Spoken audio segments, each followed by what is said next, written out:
Mga kaibigan, may good news para sa lahat. Kung gusto nyo nga makabasa ng mga balita tungkol sa Mindanao, wala nang iba kundi ang Mindanao Examiner newspaper. Mindanao ang sirkulasyon, Mindanao ang balita. Ang Mindanao Examiner sa Basilan, Sulu at Zamboanga. Gumawa na rin ito ng mga independent films at ABP, audiovisual presentation, at may photography at video services pa. Bisitahin po natin ang kanilang website sa MindanaoExaminer.com o tumawag sa 9925480. Marami pong salamat. Kaya natin to. Hello. Hi. Howdy. Maragulay ang ngay, no? Ano naman, magandang hapon po sa inyong lahat, mga kaibigan. Kamusta po kayo sa mga oras na ito? Naway nasa mabuti po tayong kalagayan. Saan man kayo nanonood? Samang kayo sulog ng mundo, sulog ng kalibutan.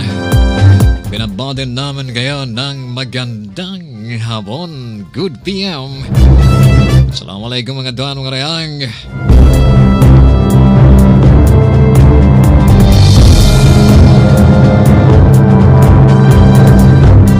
Diyan sa lungsod ng Zamboanga, kamusta po ang United Barangays ng Zamboangan? Kayo ba'y nakikinig sa ating palatuntunan? Kayo ba'y nagpapahinga hanggang sa mga oras na ito? Naway kayo po ay gising na dahil oras na para makinig, makipagbalitaan, makipagchismisan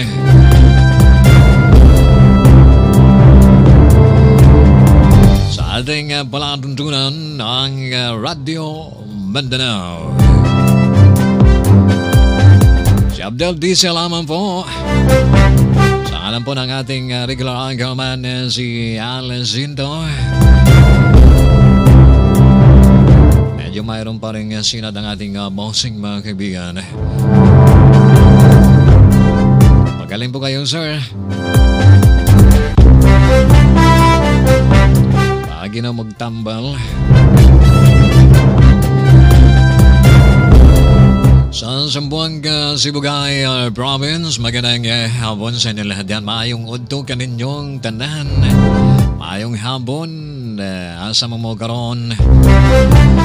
Naaban nyo sa inyong mga tagsa-tagsa ka mga tugkaran, tagsa-tagsa ka mga panimalay, naaman sa bukid, naas dagat, o naag pasyo-pasyo nga dala-dala sa ilang transistor radio. Nasa ilang mga salagyan. Mayong hapon kaninyong tanan. Welcome sa atin tulamanon ang Radio Mindanao. Zamboanga del Norte, Pastilan, Daghan na Minos, Dua Diyan, Zamboanga del Norte, mga kaisunan. Zamboanga del Sur. Kamusta po kayo? Lagas po ng live natin diyan.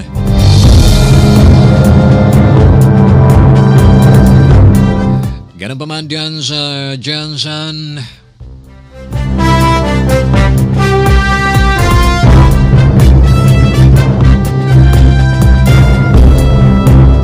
Diyan sa Cotabato.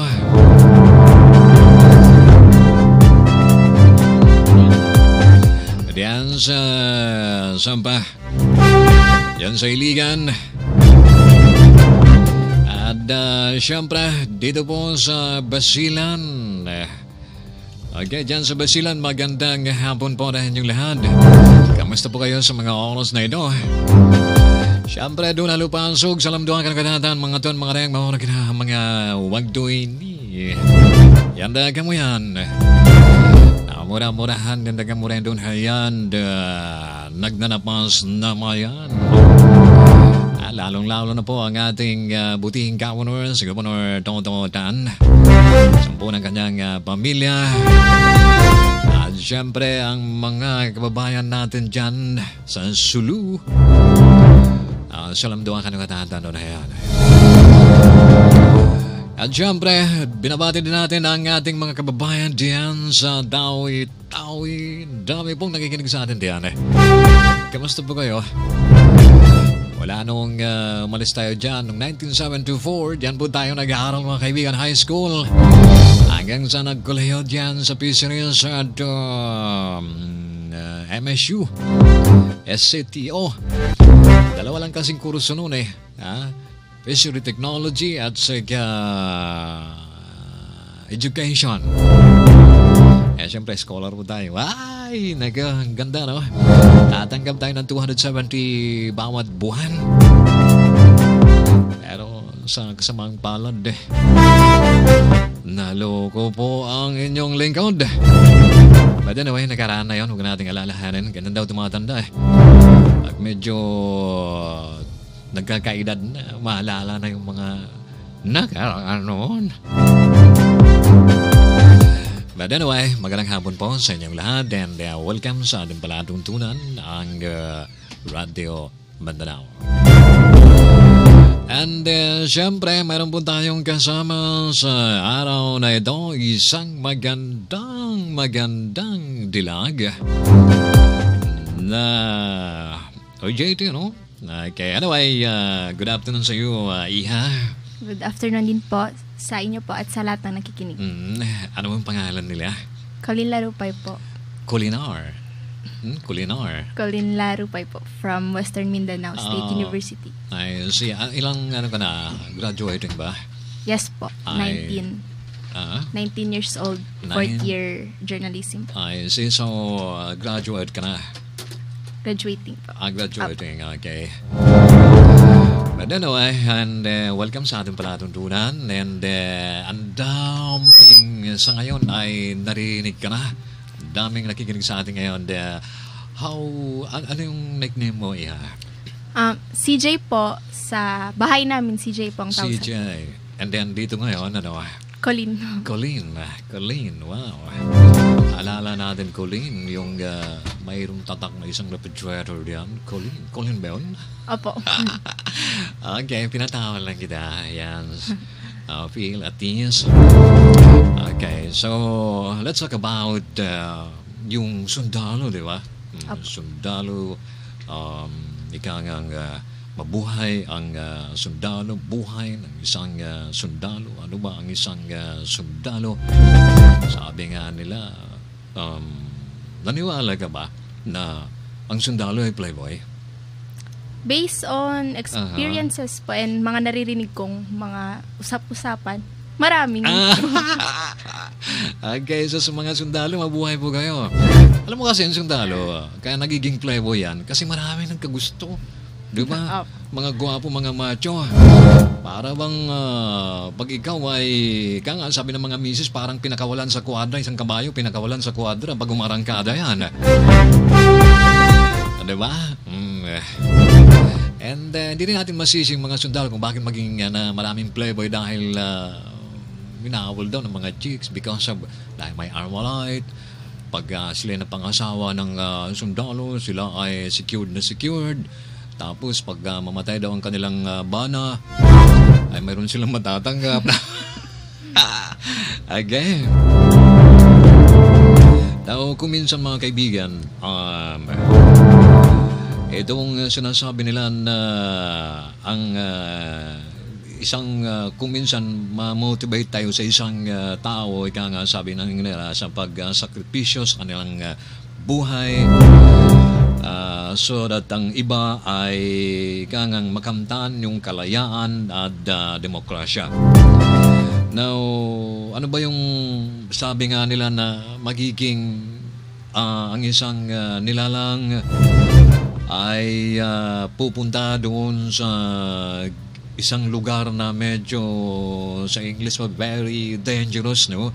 Doon sa mga conflict areas, unmindful sa kanilang mga naiwang mga pamilya, hindi alintana kung anong mangyari sa kanilang iiwan nilang kanilang pamilya Pagbalik naman sa kanilang pamilya ay nasa kabaong na yung mga sundalo po natin, ano?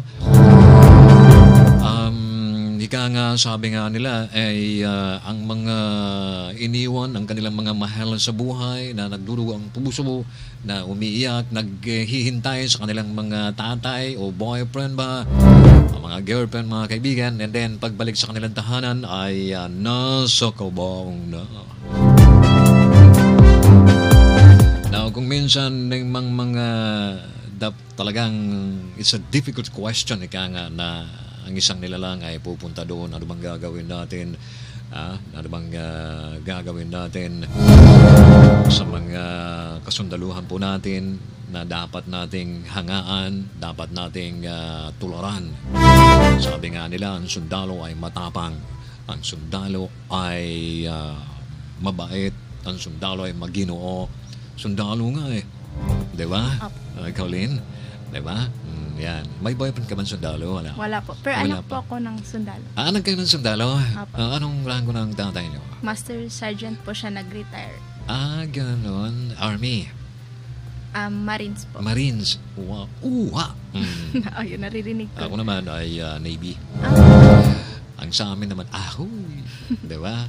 Sa Marines, uha. Diba? I don't know sa Army. Hindi ko po alam. Hindi ko rin alam. Baka naman, uya! Okay, sige, that's it.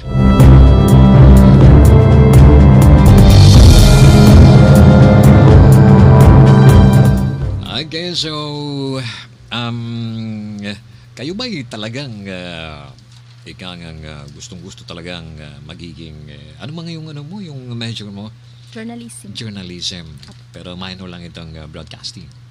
Or, pero maganda yan. Journalism, pagkatapos dito rin sa radio, di ba?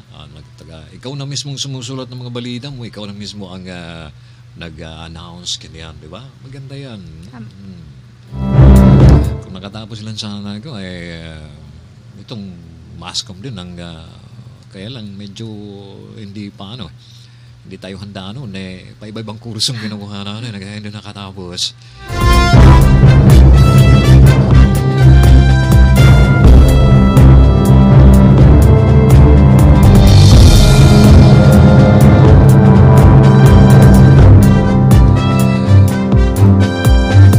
So, dapat na mga kaibigan, respetuhin natin ang ating mga kawal, ang ating mga sundalo na nagbuwis ng buhay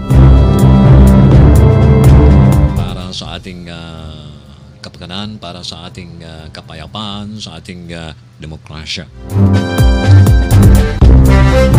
So, mabuhay po ang sundalo at ipaglaban po natin ang ating karapatan, ang ating kalayaan, ang ating demokrasya.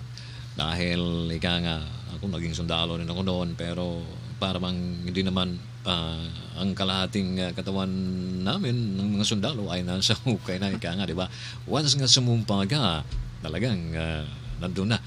Sinasabi ng, alam no, yung the Code of Conduct ng Armed Forces of the Philippines ay kangang para bang ang sabi nga nila, I am a Filipino soldier. I will fight and die in the true Filipino tradition of valor, duty, and loyalty. To all this, I pledge my life, my treasure, and my sacred honor. Kaya nga, minsan kami rin yung mga sundalo, napipil din natin na pag may nalaga sa atin ay kaya medyo nalulungkod din tayo, ganito. Although kapwa natin na ganun talaga ang buhay, sundalo di ba? Sundalo mama din talaga yan. So, ganun pa man ay ang kinaano natin doon, kinalungkod natin doon yung mga pamilya nila, di ba? Mahalin doon sa mga sundalo dahil alam na natin talagang susungin yan, gera, di ba? Yung mga din talaga. So, yung mga nakakaano doon, nakakalungkod doon, masakit sa ating damdamin, yung mga pamilya na kanilang naiwan. Di ba, Colleen? Yes po. So, subukan mo, tinanong mo ba yung nanay mo, paano ba magmahal ang isang sundalo? Hindi, sundalo tatay mo Kaya, eh. lagi ko po yung tinatanong. Anong Tinatanong sabi? ko rin nga po kung Oo. nagkaroon ba ng third party. Yung mga ganyan pong. Oo. Pero sabi ng nanay ko, wala naman po. Wala naman. Tsaka, Dahil hindi niya alam. Diba? Alam mo, mga sundalo kang minsan, marunong magtago yun eh. malayo Diba? malayo. Malayo. Kaya nga, war, wine, women. Diba? Pero, actually, naiintindihan mo. Mayroong mga sundalo na tapat sa kanilang, hindi lang tapat sa kanilang tungkulin, ngunit tapat din sa kanilang mga misis. Pero yung ATM niya, nasa nanay mo. Syempre. Alam mo kung minsan yung bang may mga kasama tayo noon, nasa kami dyan sa Holo, nagmumukhang kawawa eh. Sa oras ng sahod, no? Sabi niya, Chief, sahib, pwedeng pahiram mo na ng 100 dyan. Kasahod lang natin. Nandun kay misis yung yung ATM ko. Yun na. Nagmamakaawa, text. Mamang, padala mo ako ng 200. Kahit walang pahit pang Ang sa lang naman, dahil dun sa, kasi malayo, pagpadala ka pa ng ganito ka. Mas maganda na yung ATM na sa kay misis, di ba? Okay. Bueno mga kaibigan, ang oras po natin ay 20 sandali makalagpas ang alas 2 ng hapon. Dito pa rin sa ating palatuntunan ang Radio Mindanao. Alam mo bang si Coco Martin Ay, nahuli? nahuli po sa... Isa siyang durugista, nagbebenta ng droga. Di ba si Coco Martin yung Opo. probinsyano, di ba? Opo. Hala, nandiyan sa rekodo. Nahuli siya.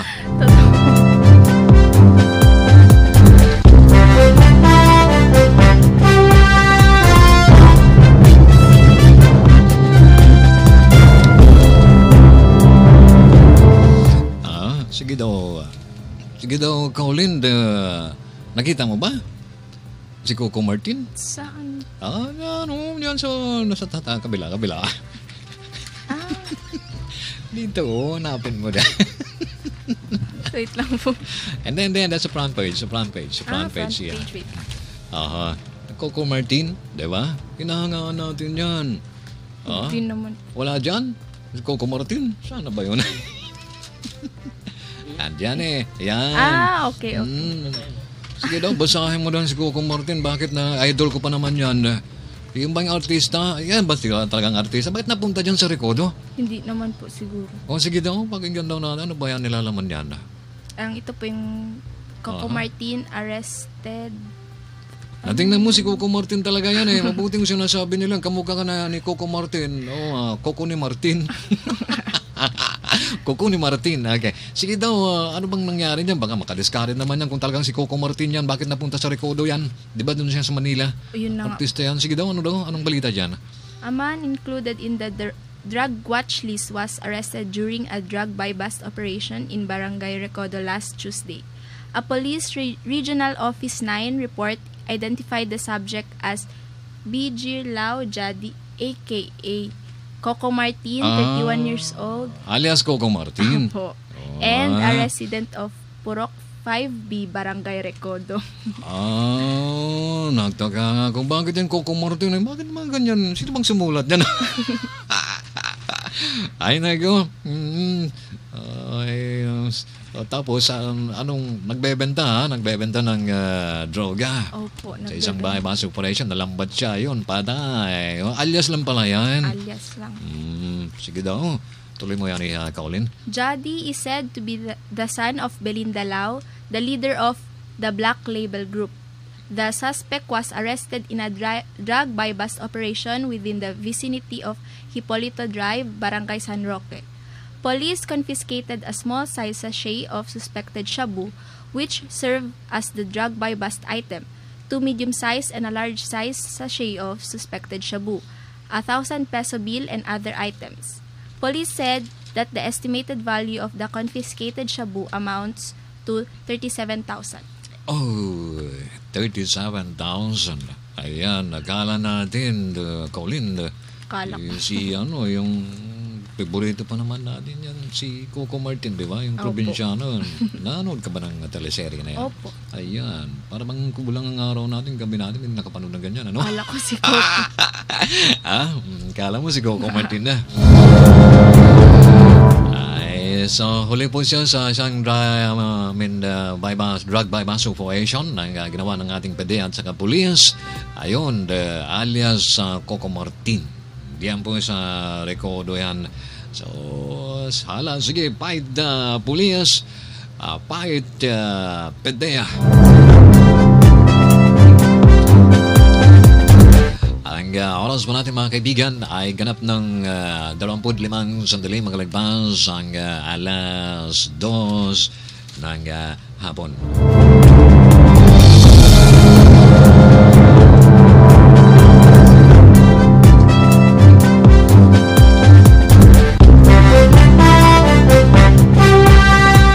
Again, galing po natin magbasa ng Mindanao Examiner, ang the regional newspaper.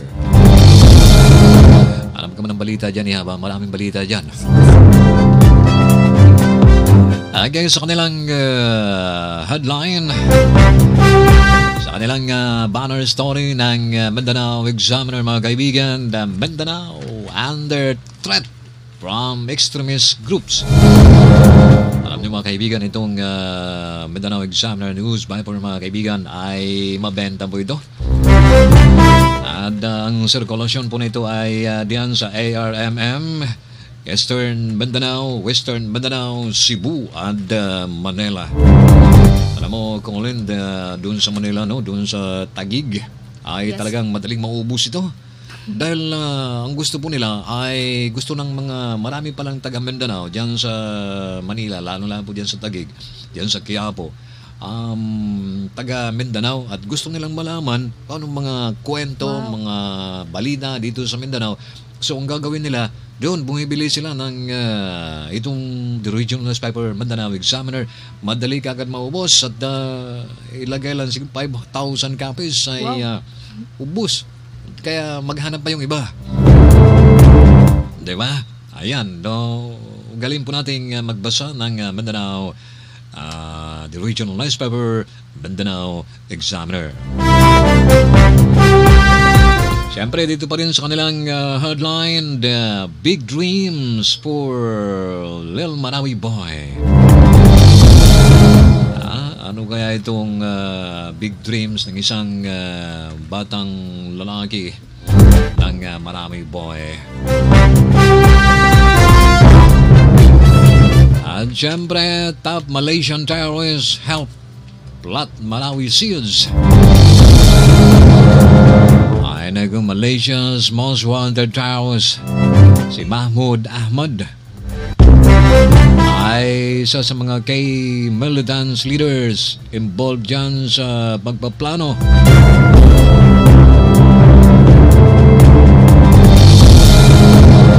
sa pag-atake ng mga mounted dyan sa Marawi City, mga kaibigan. Mula po yan sa News Troy Times or NST report said. Ganun pa rin sa banner story pa rin ng Mindanao Examiner, Duterte's 21 foreign trips should be applauded, not deplored na. Oo nga naman, madami po siyang, although siya na po ang presidente within ilang buwan, no? Madami po siyang trip papuntang abroad, pero mayroon pag-uwi naman, mayroon naman siyang dala, di ba? Paliwanag mo yung mamaya ito, Colin. Meron ka bang mamaya ang konti, ha? Bigay ko ito siya mamaya. And then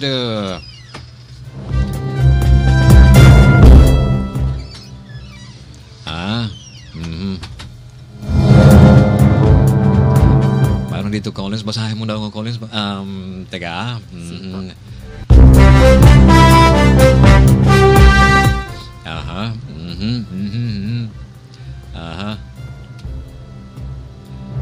Basahin mo ngayon, Colin. Mayroong nagtitext dito sa atin tungkol sa mga sundalo. Sige daw. Quote ko po to. Sige lang, sige. Accordingly, dito, Sir, good PM. Ang sundalo kapag nas-assign ng malayo, automatic ang subsistence allowance para sa pagkain at combat pay, yan ang sa sundalo na naiiwan. Na panggastos at sobra na iyan basta hindi lang mabisyo. Yan. Oo nga naman, di ba? Yung iba kasi inutang na yan.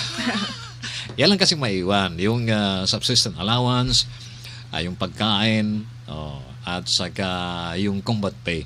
Diba? Yan lang maiwan sa mga sundalo. Ngayon, kung medyo mabisyo, ay talagang kulang na kulang yan. Painom, babae, ano pa. Madami, diba?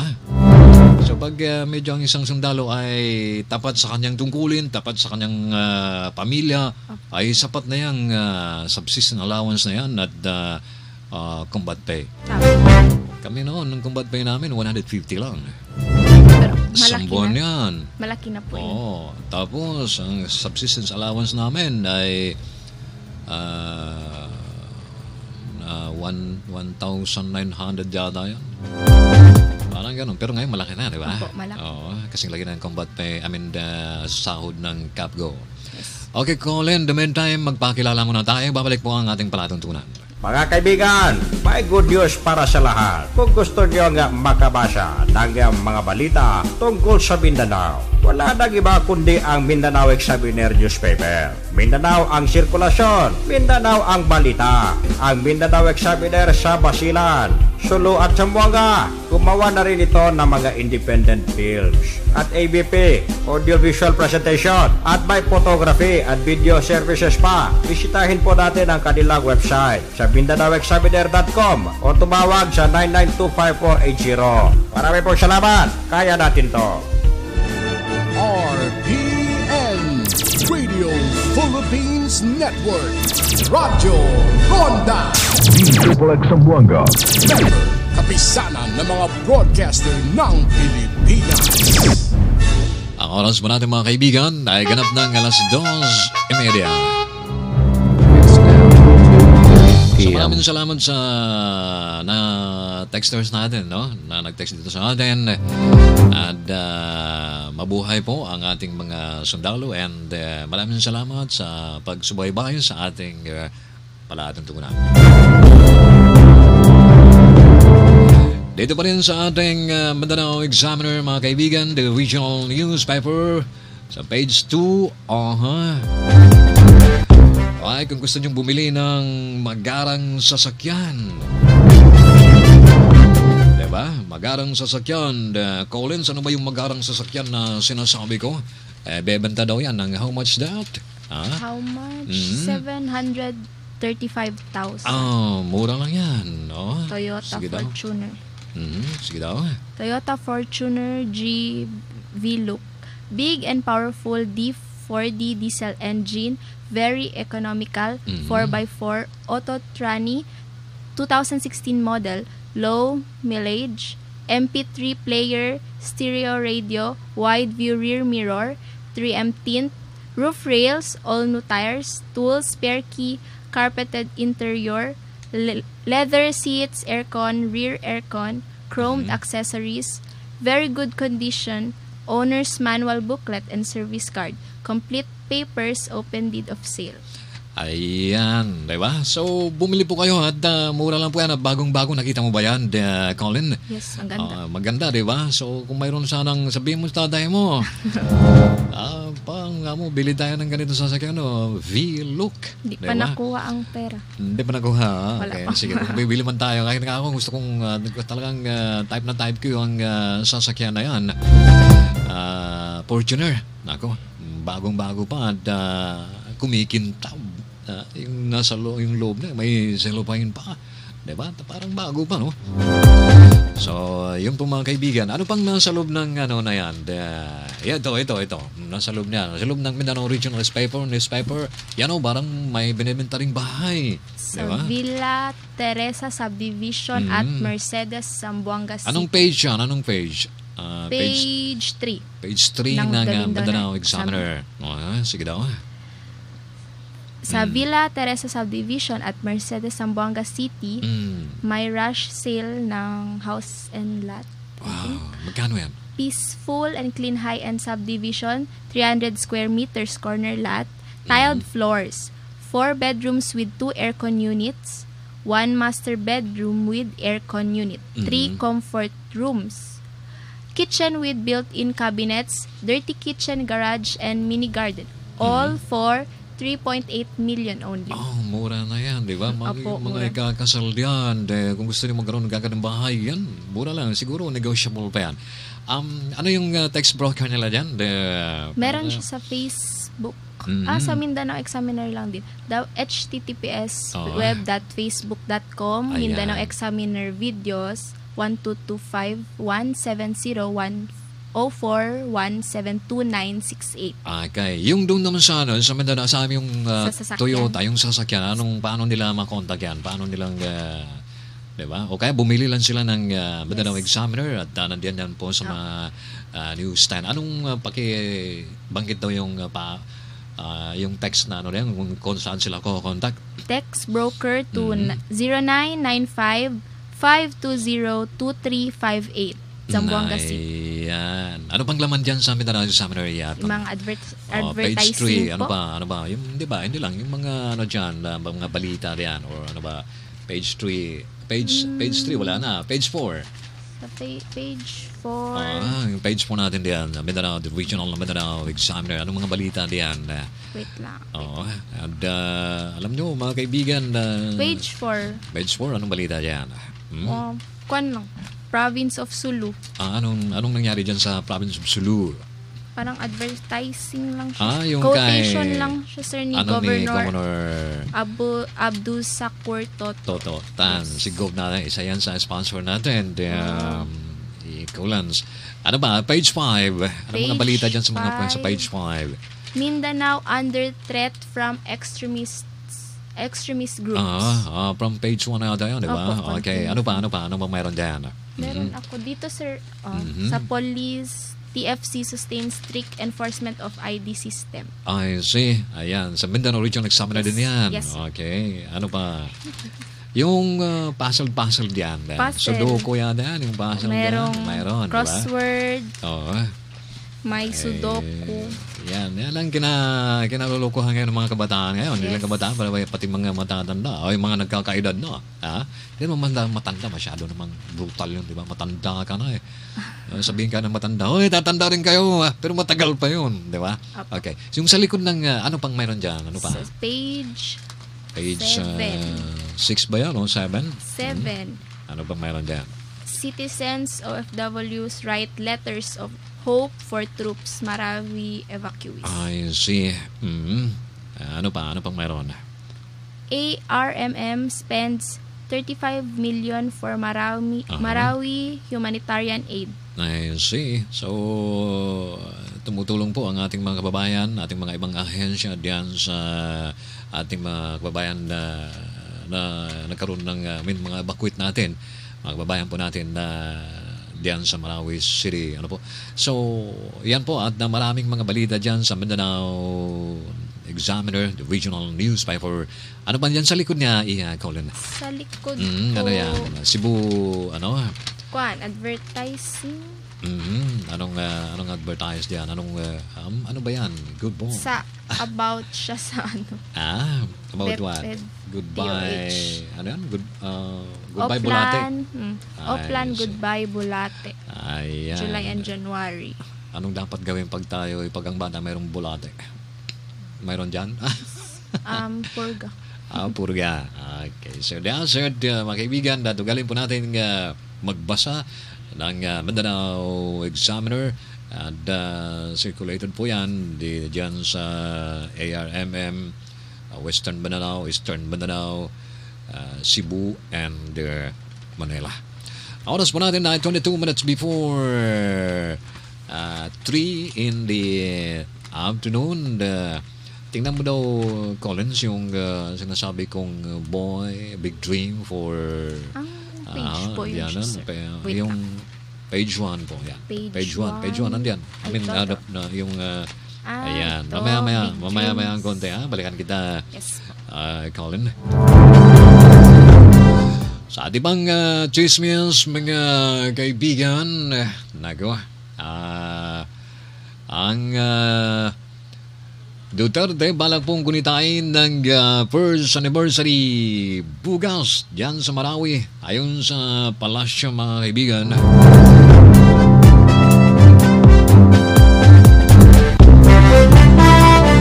At ditong pagbawi o extension sa martial law depende sa militar, sabi ng ating Pangulo.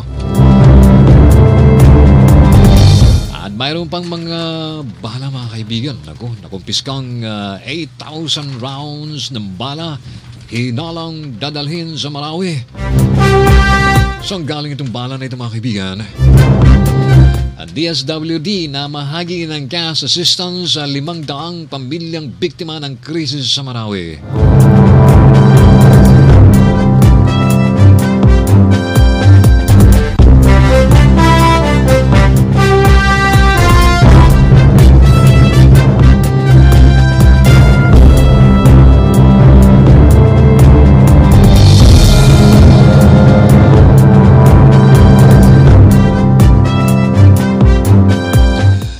Mga kaibigan, nais umano ni Pangulong Rodrigo Duterte na sa Marawi City gunitain ang kanyang unang taon bilang Pangulo ng bansa.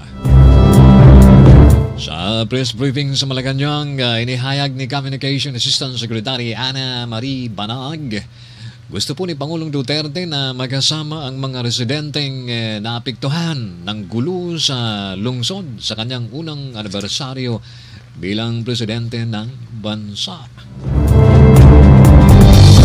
And ayun naman kay Banag, mga kantropa, mga kalonda, ang maiparamdam sa mga taga-Marawi na kasama siya sa kanilang sitwasyon ang gustong mangyari ni Presidente Duterte. Bukas po yan.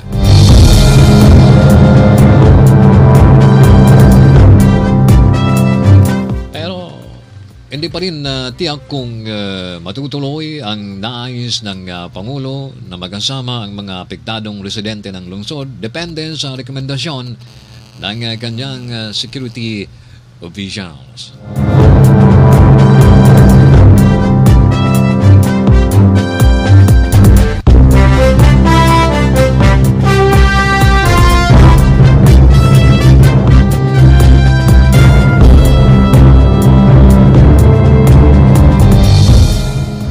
Okay, mga kaibigan, kayo pa rin ay nakikinig sa ating palatuntunan ang Radio Mindanao. Sayang po, mga kaibigan, balak pong gunitayin ng ating presidente ang kanyang unang anibersaryo dyan sa Marawi. Balak lang po yan, mga kaibigan.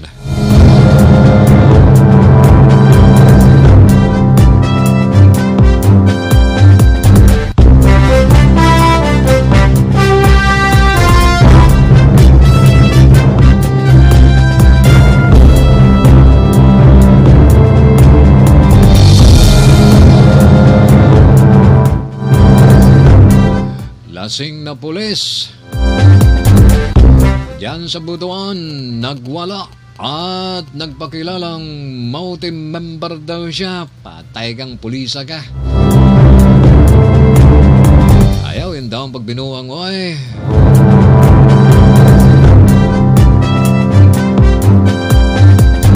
Diyan ito sa Butuan City, mga kaibigan, ha? Lasing na pulis sa Butuan nagwala at nagpakilalang mountain member daw siya. Nako,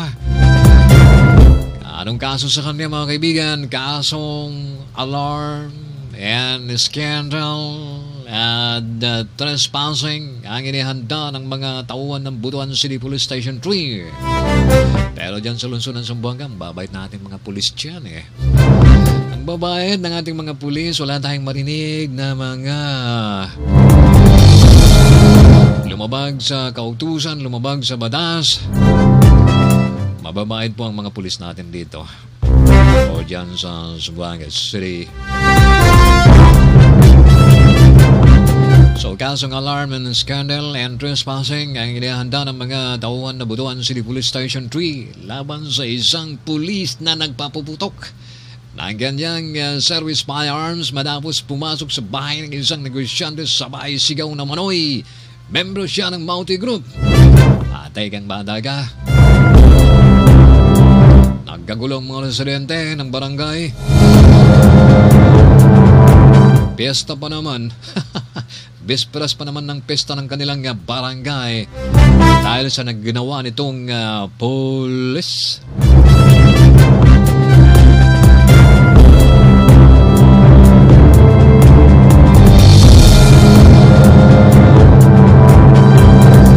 So, pag-responde mga kaibigan, na lamang na pinasok ng nasabing pulis ang tirahan ng negosyanteng negosyante, isang 45 years old, may asawa at residente ng doon din sa Butuan.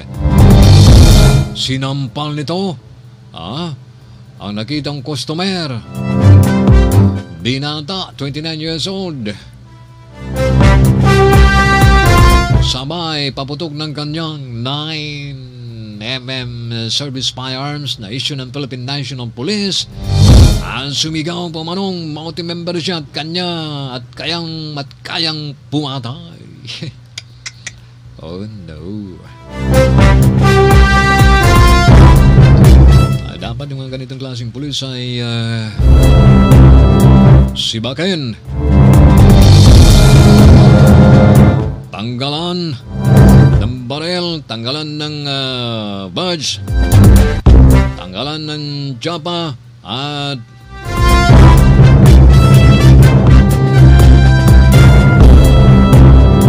discharged without honor.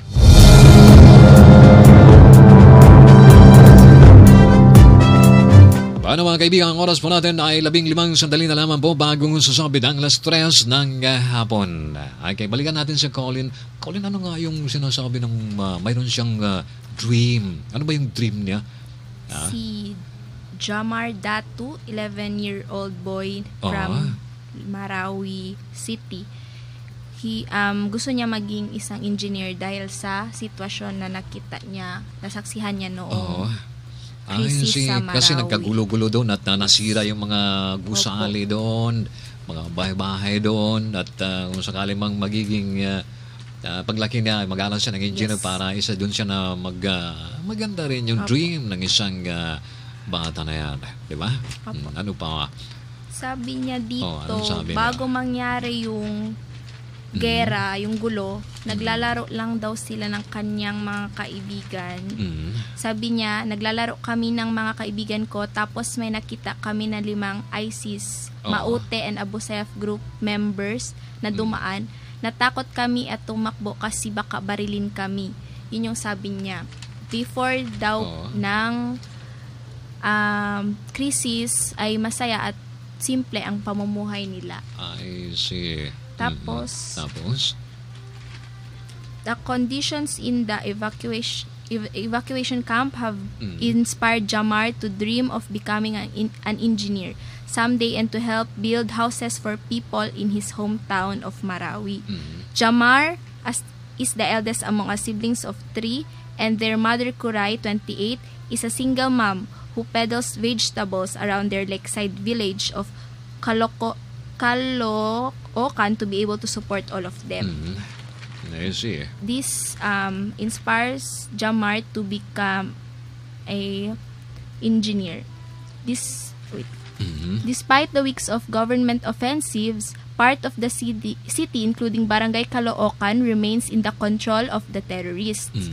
More than 240 families, including Jamar's, are all crowded together in a 900 square meter covered court in Sagiaran that has limited sanitation facilities and little protection from the elements. The Autonomous Region in Muslim Mindanao, ARMM, led by Governor Mujib Hataman, has promised to start building additional toilets, washing and bathing facilities in the camp. The harsh conditions in the camp haven't dampened the spirit of Jamar and children like him, whose formal education has now been put on hold. Sabi niya, sana matapos na itong gulo. Gustong-gusto ko na mag-aral. Gusto ko matulungan ang nanay ko kasi kawawa lang siya. At siya ang bumubuhay sa amin lahat. Pero paano ko siya matutulungan kung magulo sa lugar namin? Wala na kaming bahay dahil binomba. Jamar said as he tries to hold back his tears. I see. So, yung bata na yan, kung minsan, yan kasi ang hirap sa isang lugar na nagkagulo, nagkagera, mawawala yung ng mga bata, yung pag-aaral nila masisira, di ba? Mga kabuhayan, mga magulang, ari-arian nila, tahanan nila, sa pilitan silang magsilikas. And then, maganda po yung pangarap ng isang bata, no? Yes, And, okay, so that's it, Colin. At least, may mga, ika nga itong natin, ay nakisimpatiya po tayo doon sa mga pangyayari, lalo-lalo po yung mga civilian diyan sa Marawi City. Okay? So, yung balita na binasa po sa atin ni Colin ay mula sa the regional newspaper, ang Mindanao Examiner. Labing isang sandali na lamang po bago sasabit ang alas 3 ng hapon. Dito pa rin sa ating palatuntunan ang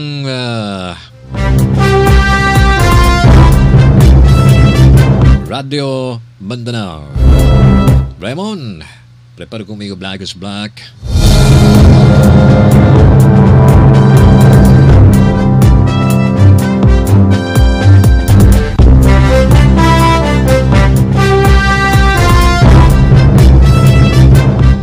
Okay, pinuri po ng isang kongresista ang pagpapatupad ng martial law sa Mindanao. Siya nga pala, binabati natin ang dalawang koronel ng Armed Forces of the Philippines. Mga retired na po sila at na lagi silang nakikinig sa ating palatuntunan. Kilala nila ako si Colonel Masinsin. Yan, diyan sa San Roque. Sir, magandang hapon diyan sa inyo.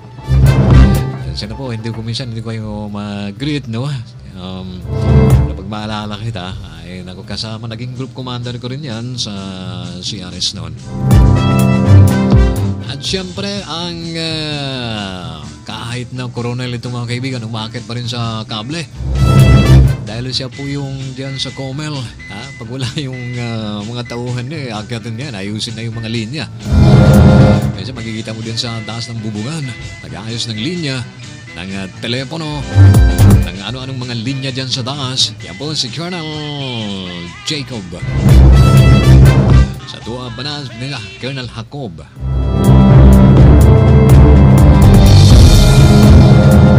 So, magandang hapon sa inyo mga sir.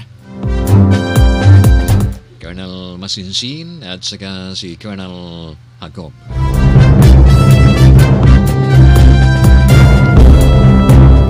Pinuri po ni Quezon City Representative Winston Caseto ang anyay maayos na implementasyon ng batas militar sa buong Mindanao. Iginit ng kongresista na matagumpay na naipakita ng pamahalaan na maaari palang maipatupad ang martial law sa pamagitan ng maayos na pamamaraan. Oo nga naman, kayo lang kasi mga kumukontor dyan. Iniisip pa rin natin yung mga panahon ni Marcos doon ay talagang nakakatakot yung mga sundalo noon.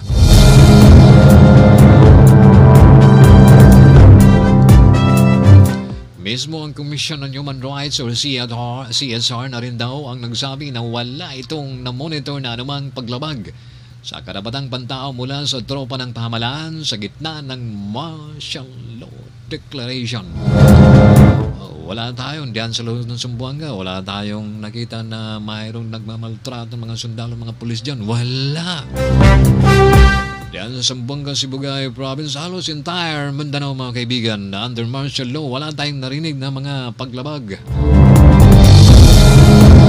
sa karapatang pantao mula sa ating mga sundalo.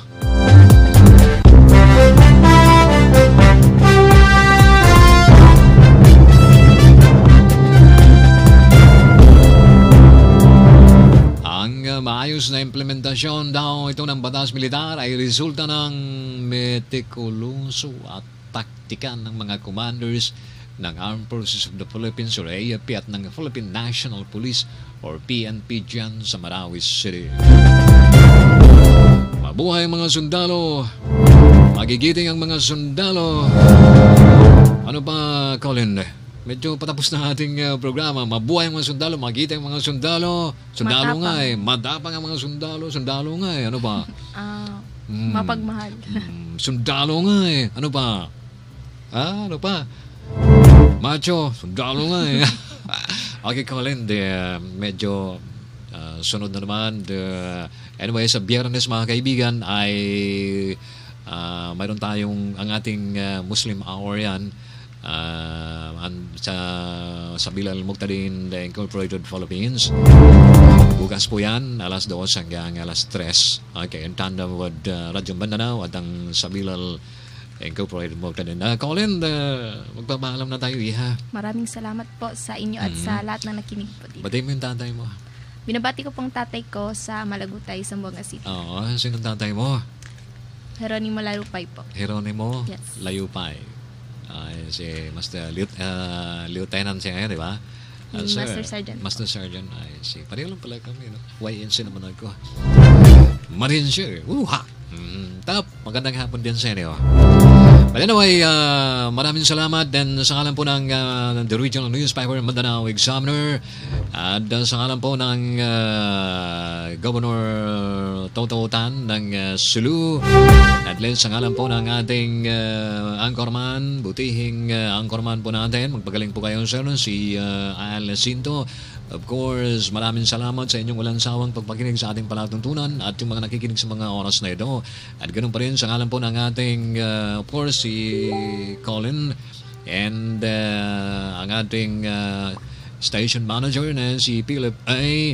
At doon sa Transmitter side, ganoon pa rin dito sa studio ang ating co-pilot sa hapong ito.